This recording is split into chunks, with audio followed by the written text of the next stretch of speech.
Hey there, I'm Brandon. This is the Dirt Church Devotional. Let me ask you, have you ever done something, you knew it was wrong, but as soon as you did it, you realized, I've just committed spiritual suicide, or at least that was the thought. If you have, I want to tell you, I'm not going to excuse it, but I'm going to tell you, you're in pretty good company. Now, we just came off of Easter not too long ago, a couple weeks, and in just about every church that I've ever been in, one of the things we talk about at Easter, or at least the week after, is Peter. He's one of the main characters there, and we're told in the run up to it that Jesus had told Peter that he was going to deny him, and Peter's like, "No, I'm not going to die. I'll never deny you. I'll die with you."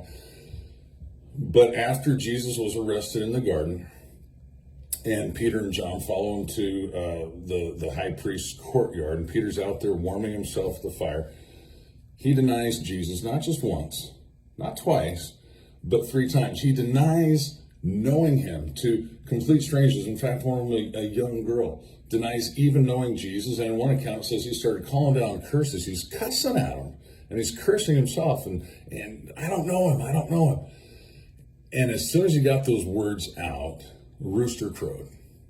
And when he heard the rooster crow, he looked up, and Jesus had turned around, was looking right at him. And he remembered that Jesus had told him he would do this. And it says that he went out and he wept bitterly. And I'm here to tell you this morning, I don't think that his weeping bitterly was just what he had done, was just because he had denied. But I think it was this. It was something that he remembered that Jesus said. And it wasn't just that Jesus said, "You're going to deny me," but back in Matthew chapter 10, Jesus said these words, "If you acknowledge me before man, I will acknowledge you before my Father in heaven. But if you deny me or you disown me before men, I will disown you before my Father in heaven." Ouch. I mean, those are words written in red. That is gospel. That is straight from the mouth of Jesus. And Peter is being faced with this reality. I denied Jesus, not just once, but 3 times. 3 strikes, you're out.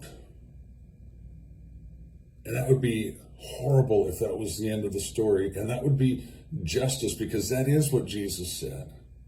But Jesus also said something else to Peter in that upper room. He said, "You're going to deny me, but when you come back, strengthen your brothers."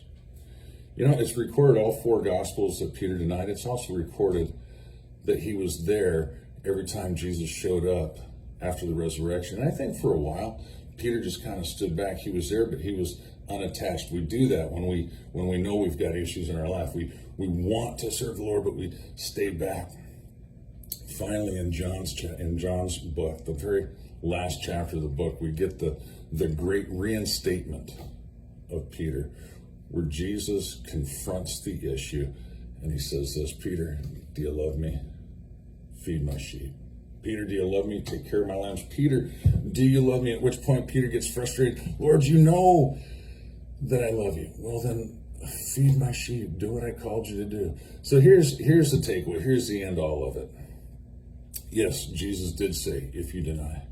But you know what? The heart of Jesus is for restoration and reconciliation. The heart of Jesus is for salvation, that we wouldn't walk in disobedience forever, that we wouldn't be beat down for 1 failure, 2 failures, 10 failures. Proverbs tells us that though the righteous falls 7 times, he gets back up. Jesus wanted Peter to get back up.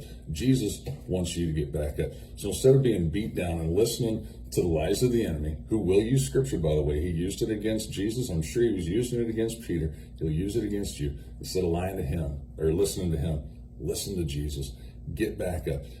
He wants to restore you. And maybe there's somebody that you need to restore. Maybe there's somebody in your circle that you need to bring back into the fold. You need to encourage. You need to let them know this ain't the end.